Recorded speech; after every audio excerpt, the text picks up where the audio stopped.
म्हटले घेणार मी मुळामध्ये खरं की आम्ही 2018 सालीच्या बॉडीमध्ये होतो, आपण पण होतो. म्हणजे आम्ही जरी नगरसेवक नसलो तर आमच्या प्रतिनिधी आईसाहेब होते आणि त्यावेळेला हा विषय आला. अनेक प्रश्न सर त्यावेळेला देखील अशाच पद्धतीने सदस्यांनी आपल्या आपल्या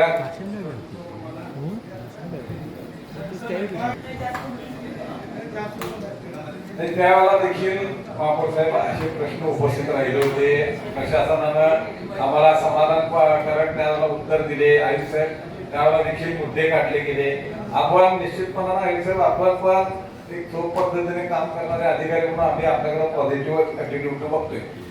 आता काय एकदा आमचे हात भाजलेले, आता आमची मानसिकता नाही की परत काहीतरी अंगावर बघायला भाजून घ्यायची. कारण काय पब्लिक रिलेशन मध्ये जर कोण असेल तर तो अधिकारी नसतो, नगरसेवक असतो. पब्लिक बरोबर रोजचा डील आमचा असतोय. आम्ही रस्त्यावरून फिरतोय, आम्ही गल्लीबोळात जातोय, तेव्हा लोकांच्या प्रश्नांचा भडीमार होतोय आणि आम्हाला निरुत्तर होऊन जातोय.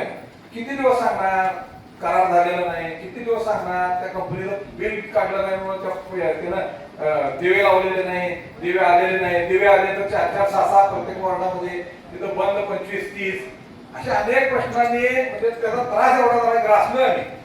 आणि त्यामुळे आता काय कोणत्याही पद्धतीची मानसिकता नाही. मुळामध्ये शासनाची भूमिका का अशी आहे हे आम्ही सुद्धा विचारणार आमच्या स्तरावर, कारण आम्ही सत्तेत नाही. परंतु आपण जर सगळ्या सभागृहानं 81+8 जर सगळ्यांनी मिळून ठराव करून जर शासनाला आपली भूमिका मांडली तर ते अतिशय योग्य आहे.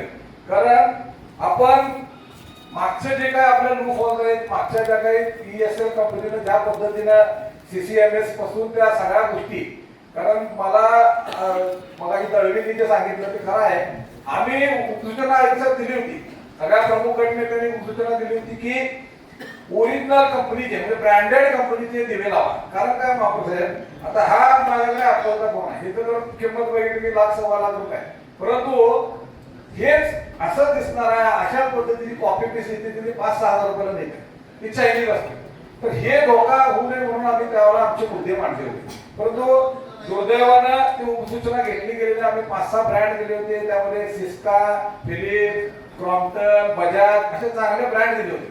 परंतु ते आता आमची उपसूचना रिवोक केली का आमची उपसूचना मान्य केली गेली नाही याचं संशोधन पण आता झालं पाहिजे. आणि जर आता साहेबांनी 40 जे काय मुद्दे काढले ते ऐकण्याची साहेब मानसिकता ऐका नाही, पण आम्हाला ऍक्च्युली खरं तर तुम्ही हे आपल्या प्रशासनाकडनं एक कॉपी सगळ्यांना पाहिजे होती. एक निदान 2 दिवस झाले, कारण हे विशेष सभा आहे साहेब. विशेष सभा लावण्याचं कारण मला सांगा की महापौरांना त्याची ग्रॅव्हिटी ते स्वतः 10 वर्षात आहे तर नगरसेविका त्यांनी बघितलेलं आहे. आम्ही नगरसेवक नसताना आयुष्यात 5 वर्ष हे मतदारसंघ सांभाळलेले. आम्हाला ना मानधन आहे ना आम्हाला कोणता निधी आहे. प्रशासनानं कोल्हापूर महानगरपालिकेनं आम्हाला कोणत्याही पद्धतीचा विकास निधी दिलेला नाही. मी ठाम सांगतो. आम्ही आमच्या शासनाकडे आमचे प्रतिनिधी, आमचे आमदार असतील, मंत्री असतील, यांचा हातपाय जोडून आम्ही त्यांच्याकडे निधी आणणारे खर्च करून मतदारसंघांना व्यवस्थित करू. शेवटी मतदारसंघ म्हणजे कोण पब्लिक, ज्यांना हे सोयीसुविधा पुरवण्याचं वचन आम्ही दिलंय ती लोक. आता ही जी कंपनी आलेली आहे ESL गेली आहे, आता हे BSC इन्फ्राटेक प्रायव्हेट लिमिटेड आणि विन्सी ग्लोबल प्रायव्हेट लिमिटेड यांचं जॉईंट व्हेंचर आहे. साहेब यांनी 6 ठिकाणी माझ्यामध्ये ह्यांना अशा पद्धतीची वर्क ऑर्डर दिली गेली आहे शासनाच्या GRला धरून. आता मला एक काय म्हणायचं आहे की याच्या संदर्भामध्ये आपल्या अधिकाऱ्यांना माहिती आहे काय, ते लातूर मध्ये त्यांनी घेतलेला आहे, परभणीमध्ये घेतलेला आहे, इचलकरंजी महानगरपालिकेमध्ये केलेला आहे का. आपला त्यांच्याकडून रिपोर्ट घेणं बंधनकारक होतं. खरं तर याची ग्रॅव्हिटी, याची गांभीर्यता अधिकाऱ्यांना तितक्याच पद्धतीनं तितक्याच ग्रॅव्हिटीनं पाहिजे याची गांभीर्यता. आणि जर हे गांभीर्यता असती तर आपल्या अधिकाऱ्यांनी 100% त्या संबंधित महानगरपालिकांना पत्रव्यवहार केला असतं, ईमेल केलं असतं, त्यांच्याशी संभाषण केलं असतं आणि काय या कंपनीचं दिवे लावले असते तर ते आपल्याला कळालं असतं. मी शेजारी कोण जर बसला असता तर गाडी पकडण्या महापालिकेची AC वाली सगळं आहे ना, जाऊन तिथं जर इचलकरंजी महापालिकेला जर विचारलं असतं तर कळालं असतं. मी आपल्याला पण देतो प्रत्येच्या इचलकरंजी महानगरपालिकेमध्ये त्यांना वर्क ऑर्डर दिले गेले. त्यामध्ये महापौर साहेब नाही सांगतो की जरा झाले की 100% सांगा तुम्ही.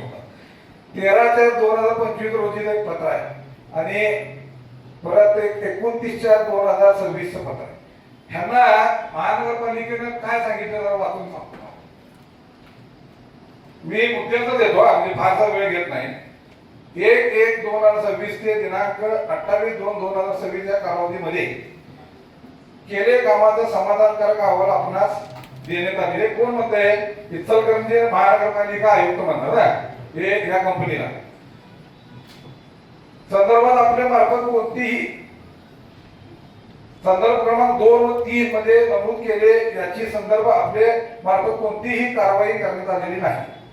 तसेच संदर्भ क्रमांक 4 आणि 5 हे 2 नोटीस त्याला दिले गेले. 4 आणि 5 तुम्ही देतो आपल्याला मध्ये आपण नमूद केले करारातील अटी शर्तीनुसार आपणास समाधानकारक अहवाल देण्यात आलेला आहे.